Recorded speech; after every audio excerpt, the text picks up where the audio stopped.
নিজের ফ্ল্যাট নিজে তৈরি করুন, তাও অল্প খরচে। কিভাবে সম্ভব? ঢাকার ভিতরে। চলুন আমরা জেনে আসি। আমাদের ল্যান্ডের শেয়ারের মাধ্যমে যদি আপনি ফ্ল্যাট ক্রয় করেন, তাহলে ফ্ল্যাটের সাইজ অনুযায়ী আপনি প্রথমে জমিনে দলিল পেয়ে যাবেন, সাবকন্যা দলিল আপনার নামে হয়ে যাবে। আপনারা যদি কেউ রেডি ফ্ল্যাট কিনেন, তাহলে আপনারা কিন্তু দেখতে পারতেছেন না যে রেডি ফ্ল্যাটের ভিতর কি দিয়ে রেডি করা হয়েছে এই ফ্ল্যাটটা। কিন্তু এখানে সম্পূর্ণ আপনি জমি থেকে শুরু করে একবারে ফ্ল্যাট শেষ রেডি হওয়া পর্যন্ত আপনি স্বচক্ষে নিজে দেখতে পারবেন। রেডি ফ্ল্যাট কিনতে গেলে আমাদের ব্যয়বহুল অনেক খরচ হয়। দেখা যায় ফ্ল্যাটের দাম এক আর রেজিস্ট্রেশন ডবল।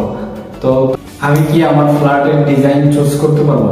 অবশ্যই আপনি আপনার ফ্ল্যাটের ডিজাইন চয়েস করতে পারবেন। আমরা যখন পাইলিং থেকে শুরু করে একবারে একটা বিল্ডিং, আমাদের বিল্ডিং এর যে ডিজাইনটা করব, ওই সময় আপনারা দেখতে পাবেন, আপনাদের দেখানো হবে। অবশ্যই আপনাদের চয়েস নিয়েই, আপনাদের সম্মতি নিয়েই আমরা কাজ ধরবো ইনশাআল্লাহ। এটা হলো আমাদের প্রত্যয়।